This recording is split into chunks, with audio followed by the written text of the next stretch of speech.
All right, Billy. You won the Punta Cana, and I gotta say, maybe the most iconic trophy in golf, the white jacket. I think the white jacket has gotten some play in recent years, and I've got a couple questions. Have you worn the white jacket since winning at Punta Cana, and B, where do you keep it? Uh, I know I put it on, a few hours afterwards on the plane flight to New Orleans. The boys on the plane wanted me to see it and the hat. They want to see me in it. Uh, I may have put it on when I came home the week after New Orleans, obviously to show the kids and the wife and everything. But where is the jacket? That's a great question. I don't know. Right now, the trophy we're in a house that is in our permanent house, and so the trophy literally is on the island in our kitchen, and the hat's on top of it. Sort of like as a decorative thing, not to showcase the trophy. But yeah, I don't know where the jacket is right now. It's the trophy's a little centerpiece. I feel like the jacket could be a good pool jacket. You could just wear it to the pool. That could be the And the. it's a great jacket if I want to have like if there ever is a party that's going to be like a Havana night, uh, little theme party. I've got a jacket ready to go, and I can just put that on. So Um, given given where you were last year, with the struggles with your golf game, and obviously in terms of your career, Punta Cana, and I guess what I forget, additional event is the new term for it, not opposite field. Um, in terms of your career, it's not going to ever be like the one that people point out as the biggest win of Billy Horschel's career. But where did it rank in terms of the most satisfying win? that's a great question. Um, I don't know. I think so. If I go on over these next couple of years to play some really good golf, to win more events, maybe get a major, maybe get a Players Championship, make a Ryder Cup team. I mean, I'm going to look back on the Punta Cana tournament and be like, hey, the Crowless event, and say that was the stepping stone that I needed. That's what sort of gave me that little extra kick that I needed to get back in the game where I wanted to be able to finally win a major, to finally get on a Ryder Cup team. I'd been playing really well all year up to that event. I felt like there was good stuff coming in, and I felt like a win was coming. That's the reason I went down there. I could easily have stayed home. I don't need to go down there to play that event, but I wanted to go down there to continue the momentum that I had early in 24 and maybe get a win under my belt. And so if that leads to, like I said, winning other, events and like I said, getting maybe a major and getting on a Ryder Cup team in a couple of years, like I'm going to honestly look back at the Corrales event and say, hey, that was, that little extra, confidence that I needed, just, validation that I needed that we're doing the right things. I still have, that ability to win events and win, more key events, signature events, legacy events that I've always wanted to win. Outside of the majors and the players, what would be the crown jewel of, say, just the regular PGA Tour, like, or signature events that you would want to win? I think you look at the three player invitationals, even before they were signature events. I think when you can add your name to a tournament like the Memorial with Jack Nicklaus involved, when you can add your name to Bay Hill, that has Arnold Palmer, two legends in the game. Obviously, you have Tiger Woods and his event out there, the Genesis Invitational. I've been fortunate enough to win, which is now called the CJ Cup, but the Byron Nelson. Any name you can attach yourself to a legend, a Hall of Famer, someone who has really dominated the game and changed the game. I mean, I think that's something special in the game of golf, and no one can ever take that away from you. Um, you had a great Sunday at Valhalla. And I think, like, I'm sure that majors haven't been exactly what you wanted them to be over the course of your career. But what kind of confidence does having a top 10 do for you going into Pinehurst? It does a lot. I think over the last couple of years, I felt more comfortable finally at majors. I finally felt like I don't need to be perfect to play well, even though it does challenge you and you do have to be precise, more precise than a regular PGA Tour event. I believe that finally getting over the hump and getting that top 10 again, just validates that, the comfort levels that I've felt over the last 3 or 4 years going to majors. I look back at a few of the majors and been like, man, I really should have finished top 10 there. And one of them was 2022 St. Andrews Open Championship. I think I finished like 15th or 18th, 2 shots out of a 10th place. And I had 5 3-putts on the greens that week and 5 3-putts from off the greens that week. So it was sort of a frustrating week. There's other majors where I played really well. And I've had an awful stretch of 9 holes that has cost me from possibly making a cut to possibly finishing inside the top 10. But finally, to get that top 10, to finally, and I get that monkey off my back, honestly, to tell you the truth. It's just like, hey, I've always known I've had the game to be able to compete in majors. And even that week, up until Sunday, like I played really well and I had gotten nothing out of my game, especially the first 2 days. I played really great and I didn't hold anything. And then lo and behold, come Sunday, I hit it awful, and I make nearly 200 feet of putts on Sunday to, shoot 64 and finish top 10. So the game, as we all know, is very fickle, and, you can never truly, you never truly know when you're going to do something special, but you just got to continue to stay patient and continue to put yourself in those situations until everything starts coming your way. You talked about not being perfect. Was there a moment that like just illuminated this to you? Like, was it you reflecting? Were you just like sitting thinking about stuff, or was there a specific moment that got you to kind of this headspace where, hey, I don't have to be absolutely perfect at a major? Yeah, I think I'm a perfectionist at heart, and so it's very tough for me not to think about being perfect on somewhat of a constant basis. And then when you hear, growing up and being in tournaments and how precise you have to be at majors and how on you need to be at, be able to win a major, I think that's sort of, I'm not saying it doesn't hold weight, but you don't have to be, firing at all strides. You just need to, your game needs to be in a really good spot. And you do need to have a little bit of luck, and you do need to make some putts, and you do need to hit some quality iron shots, but you don't need to do it on a regular basis. And I think when you watch Tiger for so long, and he talked about peaking, and Tiger being a role model of mine, all those things sort of just wrapped itself in the sense of, hey, I need to be perfect to play in majors. And so that was in my head for so long. I think I finally had my breakthrough about, not being perfect at the 2020. Yeah, I would say the 2020 U.S. Open at Winged Foot that we played in, what was it, September, I think, or August? I can't remember what month it was. I had Mark Fulcher on the bag, Future caddy for Justin Rose for a decade plus. And I think just having him on the bag and the confidence that he had and seeing the way, he had seen Rosie play and get himself around the golf course and listening to Fuch and him just taking his advice and doing things like, that was a big moment. And there was another major right there. Like, I was top 10 with 27 holes left to go. I think I was maybe 1 or 2 shots off the lead going to the back nine on Saturday. And I just didn't play well. I hit some bad shots. I got ahead of myself. I started moving quick.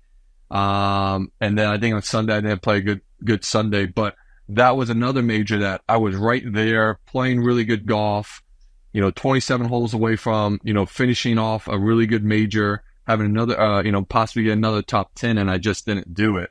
But that was a breakthrough major for me, I would say, that finally got me out of my little headspace about perfection. And I still struggle with it every major, needing to be perfect. The game doesn't feel great, but I've won tournaments on the PGA Tour not having my, firing all cylinders, you would say. And obviously, PGA Tour courses are completely different than major courses, but it just shows you don't need to be perfect, and you watch other players win majors and you see the mistakes they make. You're like, okay, that it starts to resonate a little bit more.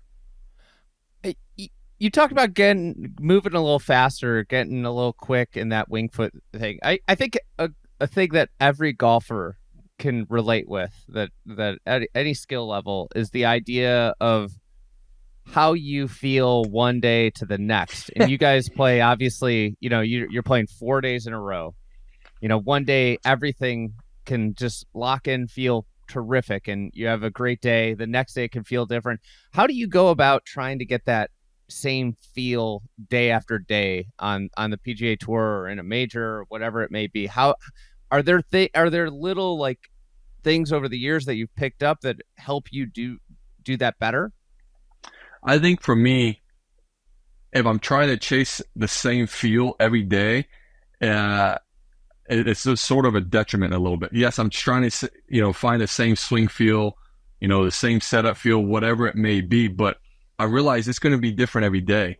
And you got to find some way to play well. And sometimes, even though the feel's off, like it doesn't feel the same, the swing is still good, it's still technically sound, it's still quality enough to play good golf. It just feels a little bit different. And that's why I think it's so amazing what Scottie Scheffler is doing right now, because the way the body feels every day, the way your swing feels, the way the putter feels in your hand, everything on a daily basis. Like sometimes you get a week where everything feels exactly the same day in and day out. The body feels the same.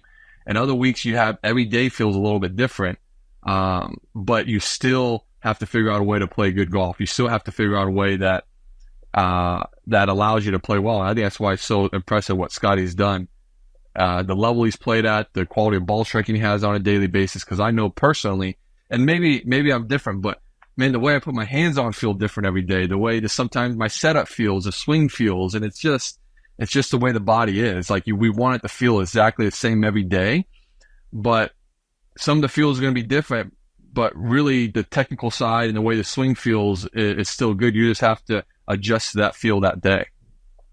I find it amazing with Scottie how I feel like the sport has gotten so technical. There's so much technology out there.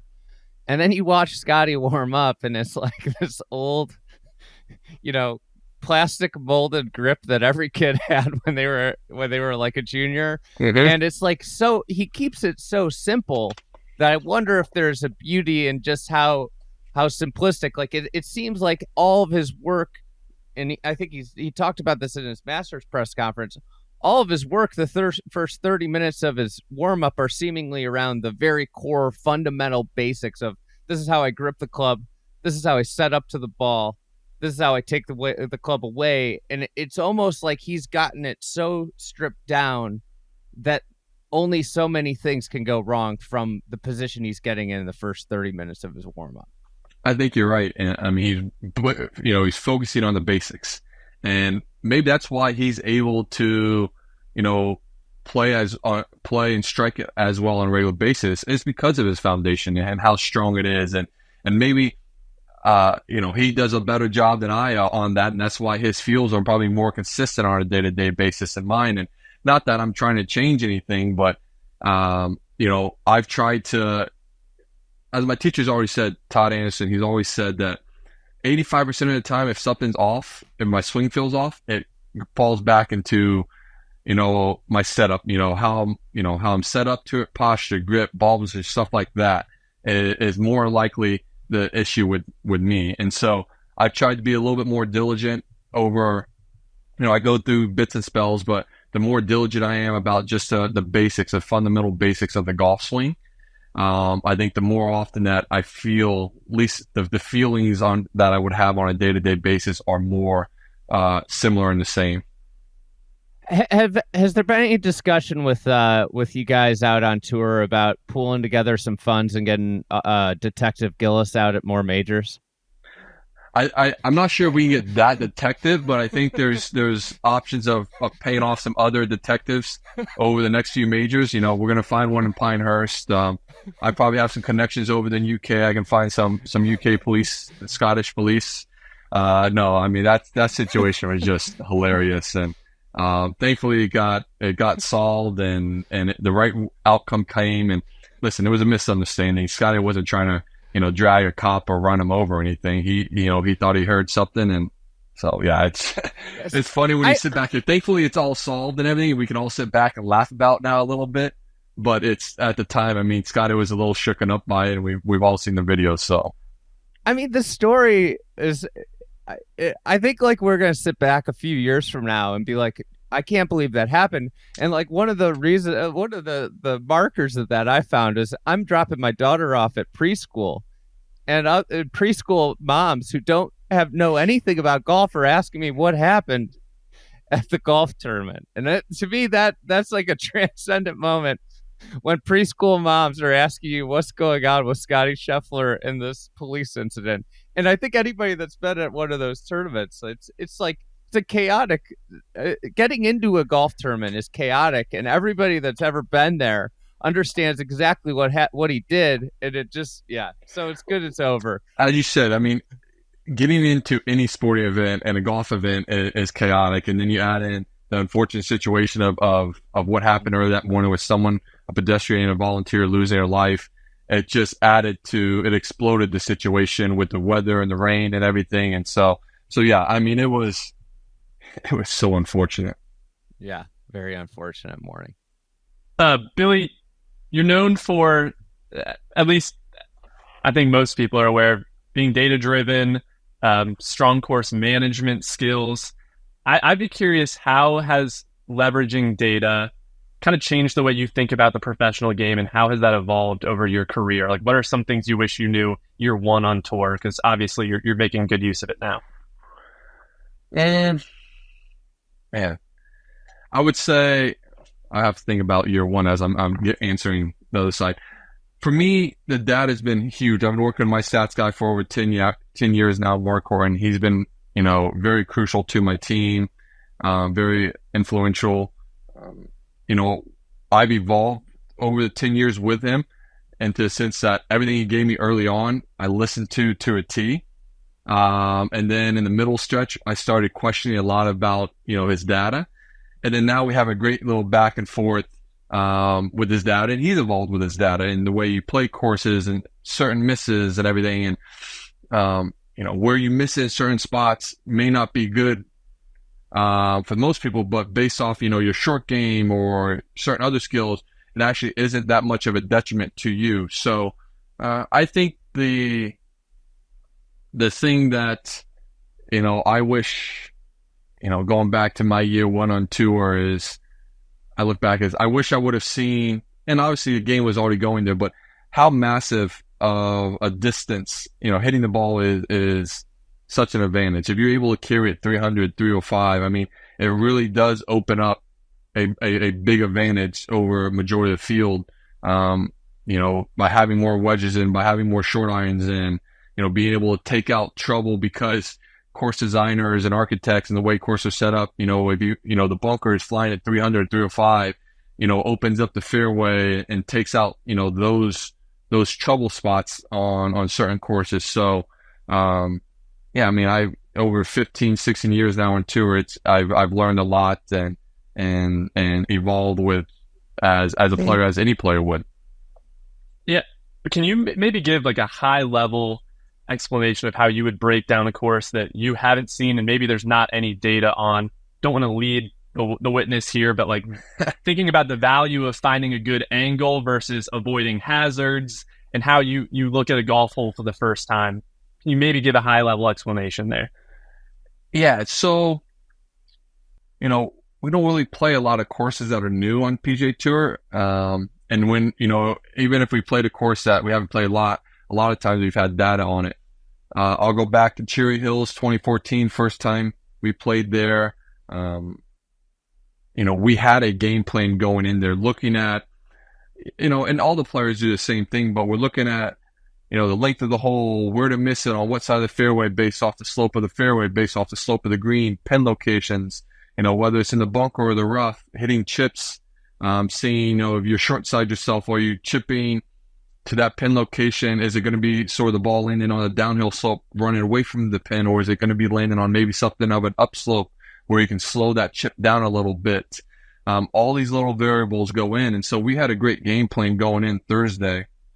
And then after Thursday's round, we went back and looked at all the shot length data of all the shots played on every hole. And I don't know, I can't remember, we tweaked our game plan or maybe changed a few things based off clubs being hit off tees, based off certain areas where guys were missing it around the greens, just to, give ourselves an advantage. And some of that shot length data that we looked at sort of just validated what we had already made, came to that conclusion before we teed off on Thursday. Like, hey, by being more aggressive on this tee, it's an advantage by hitting driver, because yeah, guys were hitting 3-woods, but if you miss a fairway at 3-woods, you hit it in the rough, guys was, averaging, 4.3 from the rough, and guys that were missing it by hitting driver were averaging 4.1, if they missed the fairway. So just those little data points, sort of validates what we do, the decisions that we make, and gives us confidence on the tee that we do have the right club and we are playing the right shot. It's wild how that could happen. I remember I was playing a USAM qualifier at a golf course that I'd played hundreds of times. And I had always played one hole the same way. Like I hit an iron off the tee, and I'm playing this qualifier, and it's a tee that you kind of walk around a bunch, and everybody's hitting driver. And I'm just like, driver. And then we get there, and the guys that I'm playing with hit driver. They hit it up there, and I watched this unfold, and I'm like, oh my God, this is so simple if you just play it this way. And it's got to be nice when you can sit back and look at exactly how everybody in the field played a hole when you're, after a round, if it's the first time playing course, or the first time in a long time playing course, where you can see how everybody played the hole and look at like, okay, everybody's playing this way. Maybe I should do something a little differently. Yeah. On to that point, 22 at Bay Hill, Matt, our AAPI Invitational, Futures on my bag. And that week, I don't know why we did it that week. I've never done it before, and I'd played it at that point 8 or 9 times, the event. On number 13, the short par 4 there, everyone usually hits maybe like a long iron, maybe a 5-wood off the tee, get it to around the 150 marker, keeps you short of the bunker on the right, and you have like a wedge in, depending on the wind, maybe a 9 iron, 8 iron. And that week, I don't know what we did in the practice round or something, but we hit 3-wood off the tee. And it must have been in the practice round, and we got way down there where we were guaranteed a sand wedge or a gap wedge. And the majority of the time, the wind's in and off the right there, and it swirls. And the way that green sits, and the way it gets so firm, and the pin locations, like, it can make a tricky second shot sometimes. But by pushing 3-wood down there, we had sand wedge in, or a lob wedge in every day. And I think I played the hole 2 or 3 on the par, the best I've ever played it. And it's pretty wide. It still is pretty wide. Obviously, visually, it looks narrow, and you see the bunker on the left and the bunker on the right. And sometimes you don't want to go in the fairway bunkers because you catch it a little fat. There's water there.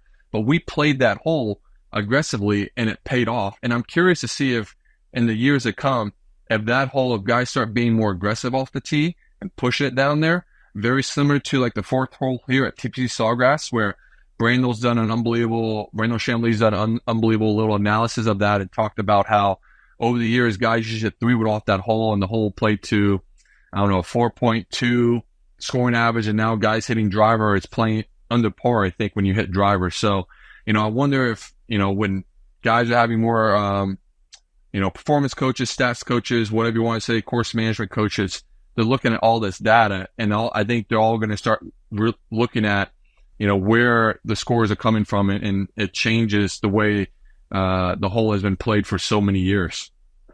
I wonder with majors if that is actually some of that, is that the rotating aspect of every major other than Augusta. It reduces the number of data, amount of data. It reduces how often somebody's played there, right? Like, you're going back to Pinehurst. You're one of the handful of players that played it 10 years ago. Obviously, with the way they've got the anchor sites, it's going to be a little bit more prevalent in the future. But that lack of data, players just don't figure out like these hacks, these shortcuts, and like you see holes.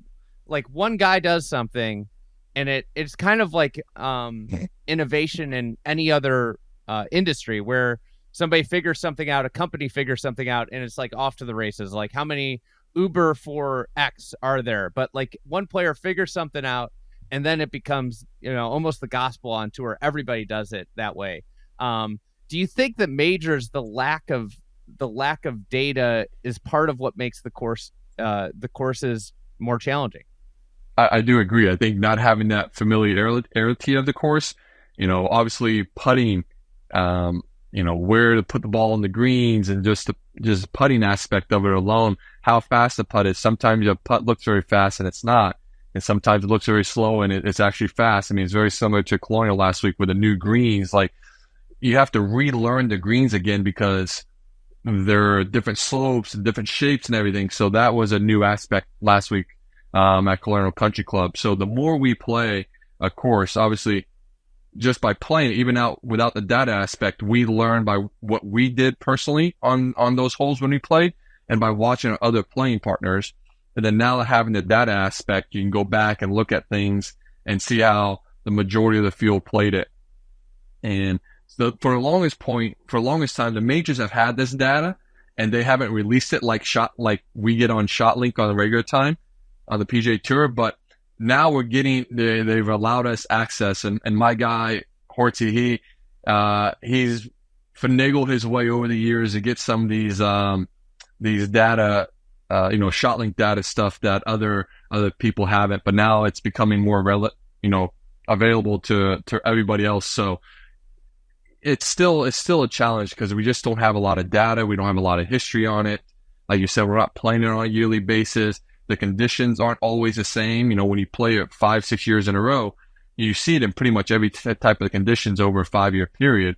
But like in 2014, it was very dry. I'm not sure which way the wind was blowing, but the conditions could be changed with the temperature, the course conditions, the wind directions. I mean, it's very similar going to Oakmont, I think, next year. All these things come into play. So there's just not a lot of data, that we can use to really make, feel confident about some of the decisions that we make a lot of times. Billy, what are your lasting memories of Pinehurst in 2014? You finished T23 there, so 4 rounds under your belt. How do you think about the golf course, and maybe how will that inform some of your preparation over the next week or so? So, that had just gone through a really early renovation, and so all that little native area, crabgrass area, that wasn't really growing up. So when you did miss it off the fairway, you're really mostly in just like a bunker. And so it wasn't too bad if you missed the fairway. I'm curious how it looks now with 10 years of growth, and I'm sure they've maintained it and cut some things down, this and that, but I'm sure there's going to be more of that little native grass around off the fairways. Really, my preparation for Pinehurst, because the driving isn't going to be nearly as you're not going to have to hit it nearly as accurate as you would, let's say, back in 2005 U.S. Open, when it was tight fairways, long rough, where you really did need to hit the fairway. Now, if you do miss a fairway, sort of a 50-50 chance, depending on the lie. You're going to probably be able to get it up around the green and control it for the most part. So we all know about Pinehurst greens and, the way they all run off. So you're going to have really, really precise iron play. I remember Martin Keimer putted his way around there. Listen, it's no secret that his short game is not that strong, chipping the ball, but he has an unbelievable touch with the putter, and I just remember him putting from everywhere. So that's a lot of stuff I'll do that week, is see how much we can chip, see how much we can putt. But for me, it's over the next couple of weeks or next 10 days before I get there, I'm going to really work hard on my iron play and really have control of the golf ball, the distances, because it's very similar to Augusta. I think the guy who hits the most greens, or the guys that hit the most greens, are going to be up there near the lead come Sunday. Do you think about tweaking your equipment at all, like the way that your wedges interact with the turf, like changing any of the settings? I don't know if you ever change your equipment in general, but how are you thinking about that with the unique turf conditions at Pinehurst? No, I don't change much. I mean, I have I'll maybe switch my 60 out, my lob wedge out once in a while. I'll go from a V grind to T grind that has a little bit less bounce, depending on the surrounding areas at at Pinehurst. Obviously, it's probably Bermuda grass, so it's going to be probably grainy around there. I'll still probably keep my V grind in just because it gives me a little more bounce and a little bit more forgiveness around there. But yeah, I don't change much. I'm not one of those tinkerers on a regular basis, and I'm not changing my wedges out. I'm not changing I'm not changing the bounce on my wedges a lot. So, yeah, like I said, I'm a creature of habit. When I have something that I know works, I'm going to keep it that way because under the pressure situation, I want to know like how my club's going to perform when I hit a certain shot. Yeah. In terms of grass, you obviously probably grew up with Bermuda. And I think that's probably what like a West Coast kid would struggle the most with, or a Northern kid would struggle the most with, is Bermuda. Do you think being based with Bermuda is the biggest advantage on tour, and do you struggle with any other grass? Is there grass that you just really, you see, oh, this grass, I don't like that? I think it's an advantage being on Bermuda, growing up on Bermuda, for a multitude of reasons. I think learning the lies, how a ball sits, whether it's going to jump, whether it's going to come out dead, especially around the greens, how you can hit certain shots to get the ball to come out dead. If a lie is going to come out with no spin or it's going to come out with spin, all those little things is an advantage. And then green reading, understanding the grain, how much it affects a putt based off speed and everything. It's just sort of intuitive now for me, being 37, playing golf for 35 years, 34 years, and majority of all my life I've been on Bermuda grass. The grass I probably struggle with the most is Poana, and it's just on the greens. It's weird to me when I start seeing, footprints and indentions and different, the grass grow at different heights. So it was, whenever I see that, intuitively, I just want to hit it harder for some reason so it rolls smoother and it doesn't bounce as much. But I've learned that's not always the case on Poana greens sometimes, because last thing you want to do is have a 6-footer and try to ram it in there, and then you miss it, and you got another 6-footer on, bumpy greens, and you're like, oh man, now I'm just going to lag this one up there so I don't have another 6-footer. But I've learned a little bit, but yeah, I think it is an advantage, because I think Bermuda grass, not that it can't be learned, but it does take some time to understand all the lies and the way it comes out, and reading the lies. It does take some time to learn that a little bit. And I'm not saying it can't be done. Obviously, guys have done it. Tiger probably done it the best, coming from California, but it is the one that I think is tougher and takes more time to learn, is Bermuda grass. We don't see a lot of like majors or big events with Bermuda. I mean, you think about the players overseas, Augusta overseas, and then the seasonality of it. You're not going to a lot of places with Bermuda. But one of the things that I've kind of like that's crystallized for me, and a lot of it had to do with Southern Hills hosting the PGA a few years ago, and then last week at Colonial. To me, Bermuda rough seems to be one of the things that gives the modern player the most fits.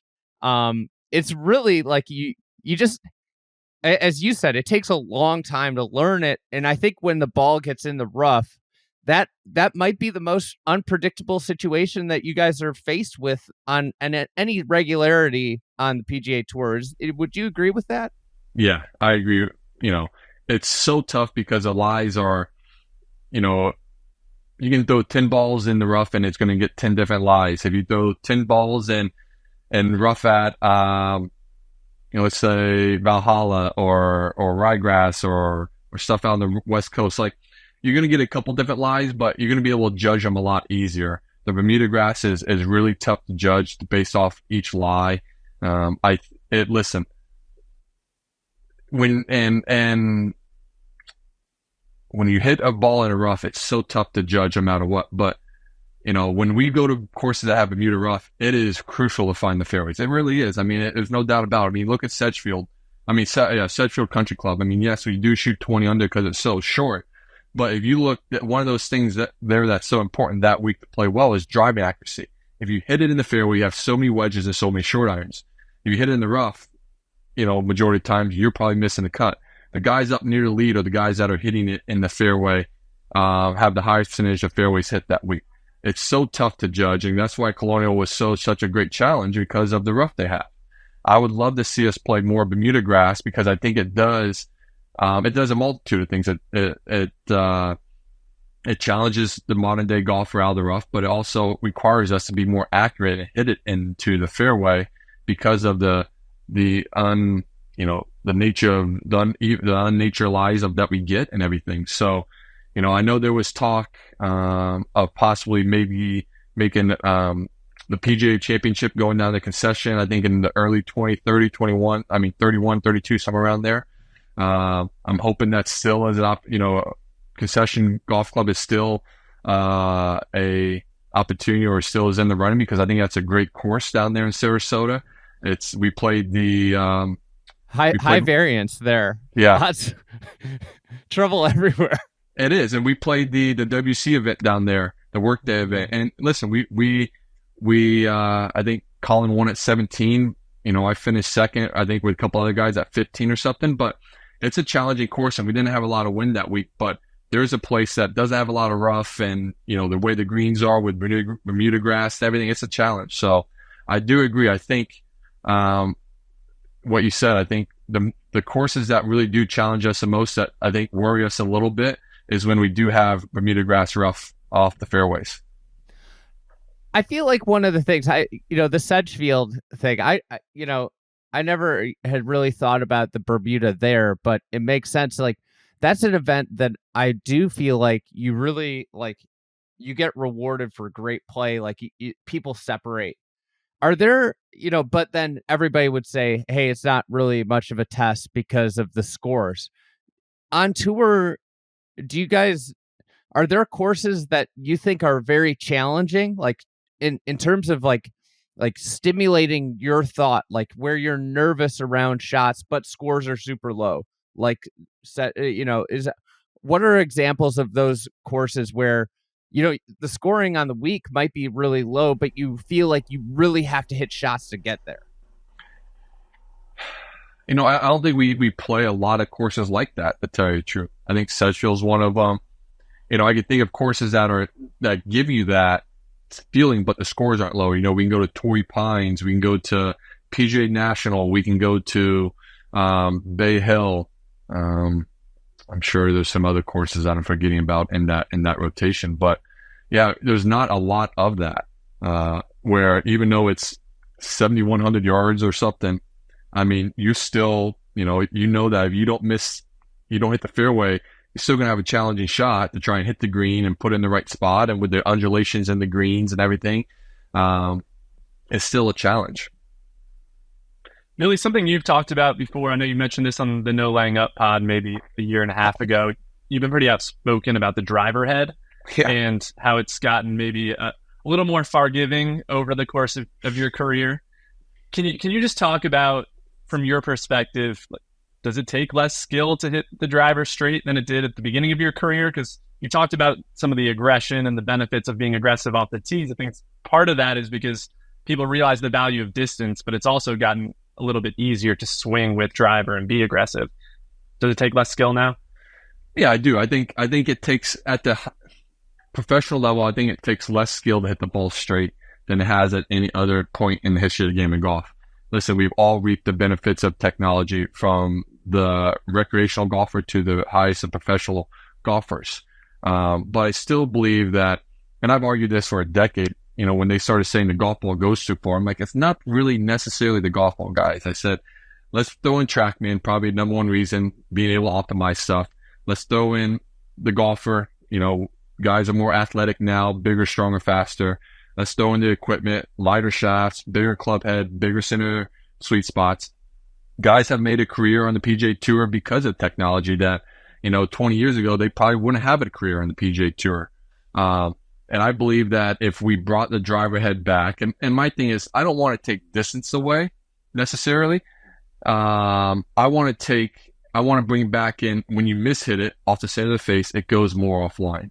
And if you did that, then I think distance would rein itself back in, because guys would be, wouldn't be going at it, out of their shoes and swinging as hard as they possibly can on somewhat of a regular basis, because they know now if they do miss it, it's not going to go that far offline. Like, I heard Bryson say something recently like, when I hit it off the toe, like I want to go in the fairway. I needed to go in the fairway, and so that's why the driver he uses and some other stuff he's done, and especially these new irons. This is what I heard I didn't play at Augusta, so I was listening to live from, his bulge on his irons. Like when he hits it off the toe, like it corrects itself and comes back online. It doesn't go as far offline. I'm like, that's awesome that technology is like that we have that ability now. But we're professional golfers. We need to get rewarded for hitting the center of their face. Like that is what we're supposed to do at the highest level of golf. And we've taken that away from the professional golfer.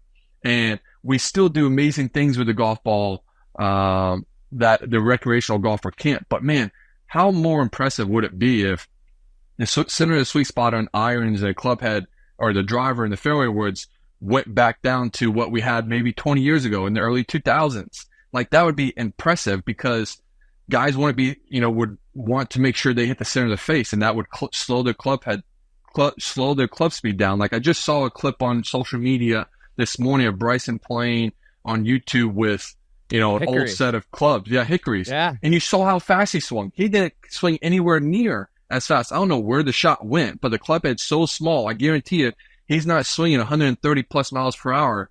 And if he misses it, it's going to go offline. Now, if he hits it in the center of the face and it goes 320 yards and it's down the middle of the fairway, let's stand up and give him a round of applause, because that was impressive. I think that's the thing that people miss a lot with this discussion is the smaller head. One of the things it brings into the game, which everybody loves and is a core essence of the game, is risk. I think like what happens when you're playing the smaller head, and this is at least from my personal experience playing Persimmon for like a year and a half recently, is that early in the round, you're almost feeling out your golf swing, how it feels. And if you're really cooking, then you start to go at it and you start to hit, you're swinging at it. But if it doesn't feel good, like you have to stay, it's like you have to stay in second gear. Yeah. And you have to continue to feel it out. And because if you go at it, there is big misses. Like one of the things that I found like the most is like, I couldn't believe how many pop-ups I hit. Yeah. Because like, it's like the high toe ball with the 460cc that goes just as far with a persimmon or a small head is like a pop-up out to the right that goes like 80 yards short of what you normally hit. And I think that's like what you're talking about. I think the ball being addressed, it seems like in the manner it's going to be, is going to be a pretty negligible difference by the time we get to 2028, 2029, with the way the game continues to grow, like distance continues to grow. It's going to be pretty negligible to what it was a year ago. But the driver head, that's where, as you've said, it would make a fundamental difference on how people play. I think what they're worried about is like the idea of pros playing different equipment than amateurs, which it's just not the same game. You guys play with grandstands and get TIO left and right. Yeah. You're exactly right. Listen, if you go on the PGA Tour and you can do it with Tyler's drivers because they have a black face, and you go down there, you can look at people's drivers, and I see them when I play with certain pros, and you see the T marks, and they're all over the face of a driver, and some are way on the toe, and some are way off the heel. I'm like, God, this guy's able to hit it right here and still hit it in the fairway. That just it blows my mind that they're able to be that, miss of a center and still get rewarded for. And that's why I said technology is great. We've all reaped the benefits, but at the highest level, we're the most talented, we're the most skillful. We should have to be able to, test our skill level. And I understand, listen, I was for not changing equipment because, amateurs want to play what we play. But end of the day, like I said this, if you get someone into the game of golf, let them have all the big stuff, the easy stuff to hit. And as they progress as a golfer and get better as a golfer, if they want to challenge your skill level, then let them go to there's game improvement irons, and then there's player skill irons or whatever they call them. They're going to change. And you know what? Let's have another set now where it's professional highest level, smaller heads, sweet spots, reduced in size. And if they get to a level that they want to see how much, they get to a scratch golfer and they want to take the equipment that the pros use, let them have that opportunity too. But it's not going to change what the amateur golfer does and what they buy. They're going to buy a TaylorMade driver because Rory McIlroy plays a TaylorMade driver, because he hits it far. Like, they're not, whether it's the same exact one or whether it's a different one, they're buying TaylorMade because they like Rory McIlroy and he's his favorite golfer. They're not using his irons because they're not that good enough to use his irons. They're going to use a different set of TaylorMades, but they're saying, hey, I play TaylorMade because Rory McIlroy plays TaylorMade. You never, ever, very rarely hear an amateur golfer say, well, I play the, TW TaylorMade irons or the 620 MB tireless irons that Justin Thomas uses. No, I play tireless irons because Justin Thomas plays tireless irons. And they probably play the T150 or the T200. So I feel like a few years ago we learned that there were no TaylorMade drivers that were available to the public that tour players were playing. The tour truck had some special heads. And you know what? Back in the day, early in my career, there was the tour head that there was a TaylorMade head and there was a tour head, and now that's all gone. All the drivers are the same. Listen, the shafts we have are, you can still get our same shafts. You just got to pay a lot more money for some of the shafts we have in our drivers, but pretty much any equipment we use, you can get nowadays.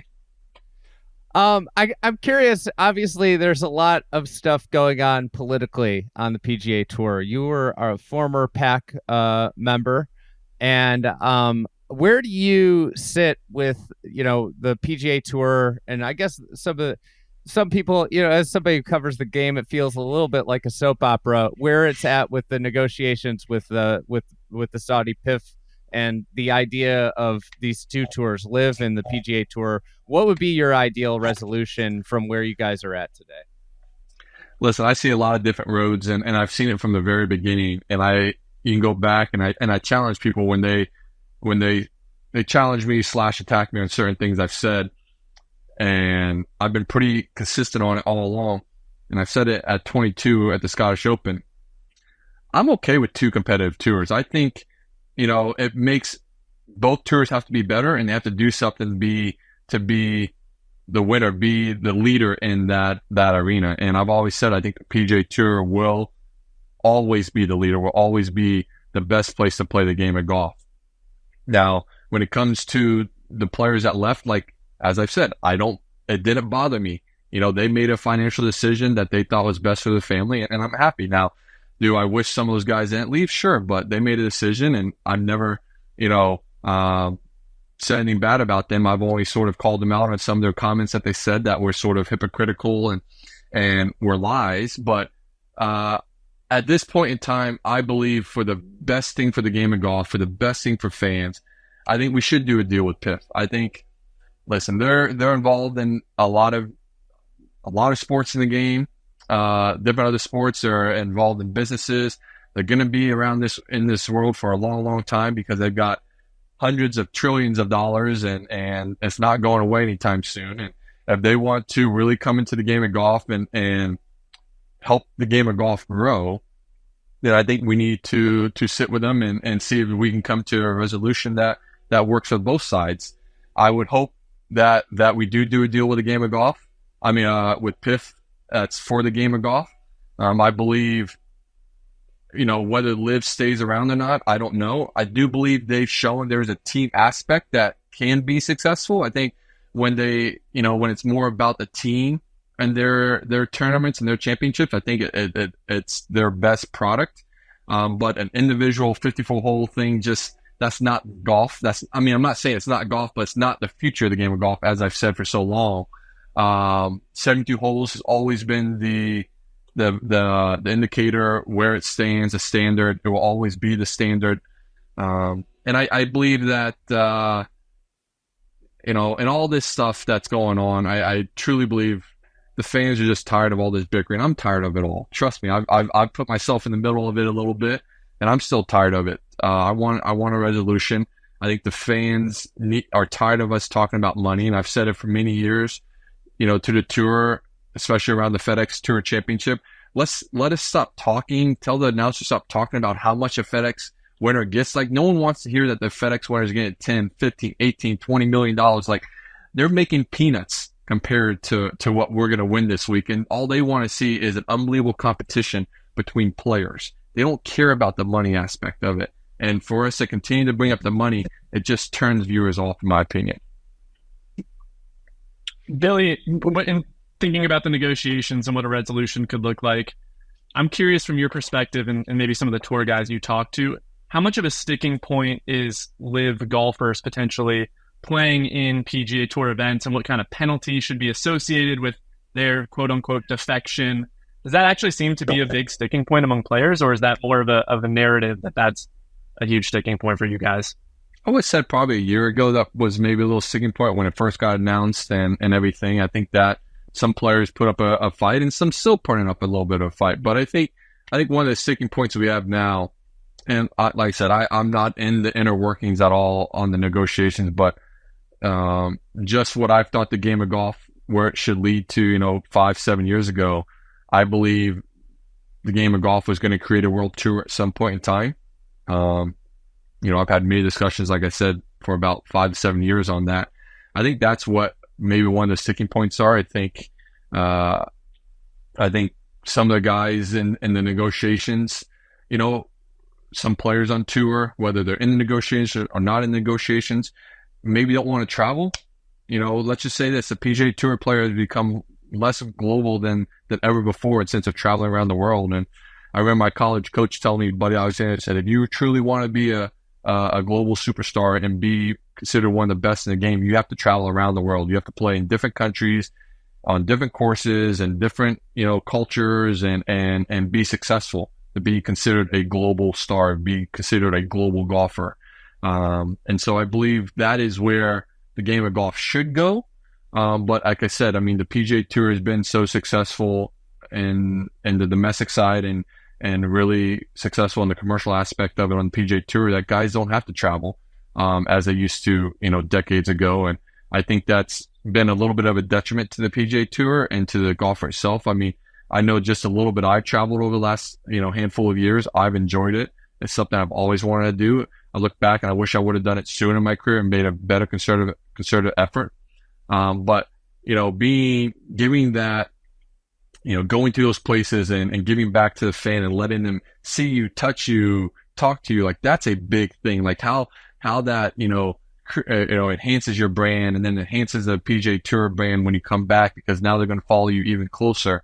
Like that goes a long way. So I think, I'm not saying it's the main sticking point, but I think it's one of the talking points is that, some guys on tour don't really want to travel globally, and there's a section of players that don't mind traveling globally if a world tour is created. Yeah, I think for you, I something I've really appreciated is your embrace of going in the fall and playing a pretty heavy DP World Tour schedule. And I think in terms of the pushback would be someone exactly in your position, which you've got 3 kids. You live in the U.S. What have been the challenges of that playing that schedule, and also what have been the things that you've liked the most? Is it a challenge? No, but listen, you miss out on family time. You miss out on some of your kids' activities and everything. Every player is different, so I don't criticize them in the sense of their schedule that they make, but I play the game of golf because I love it. Like that's what I've always wanted to do. And this is my life. It's a part of my life, as a piece of my life, as my family and my wife are another piece of my life. And they understand, what I want to do. They understand my sacrifice. They make the sacrifice for themselves to not see their dad and their husband, but they see me living out a dream I've always wanted to do. And that's what I'm showing my kids is I'm living out a dream I've always wanted to do. So when they do grow up, they have that role model that, hey, I want to live out my dream, whatever my dream may be, whatever their dream may be, they want to do it because of, they saw their dad being able to do it. So, and the advantages are just the way that, these countries, these cities, these tournaments have embraced me. Like it's truly amazing to go over to London and see the support I get when I go play BMW PGA yes, I've won it, but even from the first time I went over in 2019, like I was embraced wholeheartedly. It was great. Like last year I played in France, at Le Golf National where the Olympics are going to be. I'm going to go back this year. Like that was an awesome event. Staying in Versailles and seeing the history and everything else. Like that's so cool. Like just getting outside your bubble and going to different countries and cultures, like you grow as a person, not only as a golfer, but you grow more as a person. And that's what I've really enjoyed doing. And my kids are going to have that experience, you know, going and traveling with me to these countries, you know, in a few years and come to these tournaments and seeing these other cultures and everything. My little one's over here mimicking me a little bit. But it's, here, say hi, Colby. Hi. So, Hey, Colby. but like I said, and you don't have to go play 10 to 12 events. Like going to play 4 or 5, like that does a lot. Like it does a lot. Like we need to remember, we got to give back to the fan, and we got to give back to the fans. And by me going over to play these other countries and other tournaments, like I'm showing them the things that they've given me from across the pond and supported me. And I think that goes a long way. Like we have to remember, like the fans are one of the reasons, the sponsors are one of the reasons why we are able to play for what we play for today. What's one place you want to get to that you haven't gotten to, in terms of playing golf? I want to go to Switzerland. I want to go to the Crans Montana up there, like that. I just heard the course itself, I've heard is okay. It's tight and it's a little quirky, but it looks so beautiful. I want to get down to Australia. I've only been there once for the World Team Amateur in 2008. I want to go back. I want to go back down there. I want to go down to Melbourne and play some of the Sandbelt courses and some of those events. You know, there's a couple other places over in Europe that I probably haven't gotten to that I want to go check out. But it's amazing when you go outside the country, like you see how golf hungry these fans are. And, you know, like I said, we know the PGA Tour is the biggest and greatest tour in the world, and that's where the best players play on a regular basis. And fans from all over the world are watching PGA Tour events, whether, you know, it's in the middle of the night or they're watching tape delay. They're watching us play these PGA Tour events. And so by going there and seeing them where they live and playing these courses, like they are so appreciative of the players that do that, and they're so thankful. And like I said, they're able to see you, they're able to touch you, you know, smell you, you know, talk to you, whatever it may be. You know, they just have you create that bond, you create that sense of closeness even more with the fans than before. All right. Last question before we get out of here. I think one of the things that's led to your popularity, especially in the UK, is your affinity for fandom of the West Ham soccer club, football club. My UK listeners are going to be on me for saying soccer. I'm curious. You know, seemingly you've become this big fan. How did you go about becoming a fan of UK football, of world football, and how did you pick your team? Like how do you go about that as someone who's not really a soccer fan but is interested? How did you go about becoming the West Ham fan, and like how did you go about your fandom? Because I find it a bit aspirational as someone who's on the outside looking in. So it's probably the one sport growing up that my dad didn't allow us to play. He says he didn't allow us to play it, but whenever, you know, my young brother and I asked him, you know, it went in one ear and out the other. He acted like he didn't even hear us. But I've always been a fan. I always loved playing with my buddies in school and everything. I became a fan by watching West Ham, by watching a movie called Green Street, or Green Street Hooligans as it's called here in the States. It's about West Ham and Millwall, and it has nothing to do about literally the football aspect of on the pitch. It's more about the two clubs and their supporters or hooligans that they fight before, after games, you know, during games, they meet up to have these little fights, and there was, you know, they rank themselves in the sense of who had the better, you know, supporters in the sense of fighting. And I just fell in love with the movie. I fell in love with watching it, fell in love with West Ham. Fell in love with their song, Forever Blowing Bubbles. And so from there, like, I always was aware of, the club, but it wasn't until probably the early 2011, 2012 when it started being shown here in the States, the Premier League was on NBC, that I watched it more often. And then now with all the streaming services, I can watch their game whenever I want. I can watch any Premier League game, and I watch probably more English Premier League football than any other sport. Even Gator football? Well, listen, there's only 12 football games a year, or 13. So, but yeah, I mean, I watch so much football now. It's just a sport I love. I love their support that all their supporters of the club give. It rivals college. It's actually probably better than college football support in one aspect. And this is why I say this, and U.S. people aren't going to understand this, but when you go to college, like, you became a fan of that team probably because you started going to college, or you weren't a fan of that team more likely and before you went there. And so obviously you supported that club since you were in college and since you've been out of college.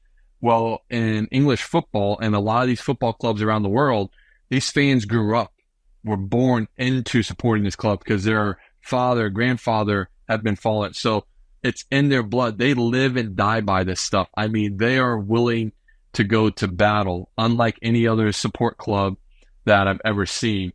And like I said, SEC football is the closest thing that rivals it. But like I said, when it's life and death to that family, it's amazing to see like just how much it matters to them. And I can resonate with that. I can resonate with that passion. Like, it's so cool.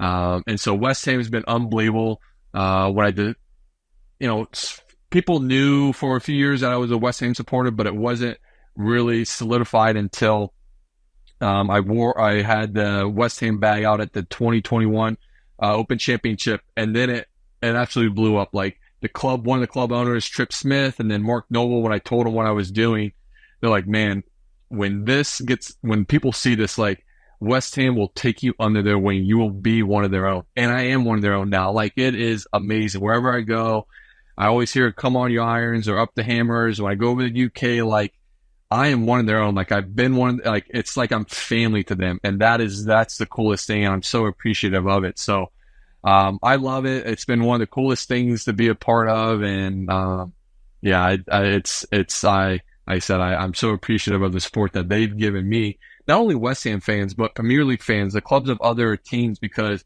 it's very easy for, someone like me or anyone who has never been, has a club to, jump onto like a Man City or Man United, Arsenal, or Chelsea. But I support a club like West Ham that up until last year, we hadn't won a trophy in, I think, nearly 40 years. And we're a blue collar club. We've been relegated several times, and we're not a top club. So I think they can appreciate that, aspect and that, that side of what I've done. So. You took the words out of my mouth. Someone that I know really well that works in golf on the other side of the pond said to me, he goes, I really respect the team that Billy is a fan of. He goes, because West Ham, that's real fandom. If you become a fan of West Ham, he didn't just pick the easy out. What would be the worst team to jump on the bandwagon with? Well, as West Ham fans, we hate Spurs. So Tottenham's right there. You don't want to, you jump on a Tottenham bandwagon, that's our biggest rival in the Premier League. I would say, listen, the London clubs, Chelsea, like, I've been to a Chelsea game. I went a couple years ago, and we went to Stamford Bridge, and their supporters are very quiet during the game. They're not cheering. They're not, especially if not playing well, they are quiet. And then when they do score a goal and they get into it. But, I'm going to get killed from Chelsea fans by saying this, but they're very posh. They're very posh, and it's a very posh part of London, and it's nice. I like going to the Chelsea, district, because it's beautiful and it's great restaurants and it's really cool. But they're very posh fans, and they live up to that T. And so, it's very, like I said, it's easy to choose, some of these clubs that are been successful and everything. But I would say, if you really want to get into it, like, really really do your research, really understand the club, really like, connect with it based off, other things than just the success of the club. As a Chicago sports fan, I feel like I'm tormented with mediocrity outside of the Bulls run as a childhood, a childhood thing. The Bears, it's just been hard. I think being a fan of a city that has troubles or with their success on the field really builds character in the long run because you're used to being disappointed. That is, it's a good thing in life. Listen, I mean, you know what? There's nothing wrong with a little misery, a little like heartache. Like it's really easy to support clubs that are already successful. And I mean, yes, they're great and you're always winning, but you're not getting the true aspect of like struggling to win and stay, from stave off relegation or whatever. Like, yes, there is a lot of misery there, but when you are successful, even if it's for 1 year, man, there's so much joy in that. And that's just stuff that you can hold on to for the rest of your life. You know what that just described? What? Golf. Yes. You're exactly right. Exactly right. You know what? Now that you say that, when you play in pro-ams, I love doing pro-ams because you get to meet some really cool people and it's just a fun day out there. It's even better now that's 9-9. That we do the 9-9 out there. Those are long rounds. I got my first pro. I wasn't ready for 6 hours on the course. Now people understand why we went the 9-9. But early in my career, and I don't say this very often, this much anymore, but depending on the groups and early in the holes, but a lot of times on the first tee, I would say, listen, especially like courses like Bay Hill and Memorial, Murfield, I would say, listen, I want you guys to have fun today. Let's not worry about what score you guys shot. Like, if you're not making a net par, like, go ahead and pick it up. Let's move on. And I'm like, and I say this in a nice way. This course far exceeds your guys' talent level. And this course is to challenge somewhat of my talent level. Now, I'm not trying to be a dick by saying that, but listen, you guys aren't used to playing rough that's 3 inches, 4 inches long, firm, fast greens. Like, this is far exceeds what you guys are used to. But my goal today is to make sure you have a great hole or hit one unbelievable shot that you can go back and tell your golf buddies for the next several months that I hit a 5-iron from 200 yards, with water on the left. I hit the 15 feet and made birdie. Like, that's my goal. I'm going to make sure you have one of those moments that you can go back and tell your golf buddies for months that you hit this great shot on this hole, that the PGA Tour plays on. Yeah, and I think that's the beauty of the game of golf. Maybe why it's so aspirational in ways and intoxicating is somebody on a par 3 might hit a better, is likely over the course of the day, one player is likely to hit a better shot than you are. A player that's won the FedEx Cup, and they are going to be able to go home and say to their friends, I hit it closer than Billy Horschel on the 4th hole, and that. Like, nobody could ever say that about basketball, right? No. Like, I'm not. If I played 1-on-1 with, any player in the NBA, I would not score a point. Correct. I'm not scoring a point either. Trust me. So, I mean, it's just that's why the game of golf is so cool. And like, I get like in those programs when they do something special, like I'm more excited than I wouldn't say winning a golf tournament, but it comes very close to that because it's so cool to see the enjoyment they were having on the golf course. Like, hitting that shot, having that moment, like that may be one of their greatest moments, top 5 moments in their golf career. Like, that's so cool to see. Like, I enjoy, trying to accomplish that for them. Billy, thanks so much for coming on and chatting with us. And we wish you the best of luck the rest of the year. Excited to see you back at Pinehurst. I think that's a course that sets up really well for your game. And we'll see you out there. But thanks for coming on. And thanks, guys. And chatting with us.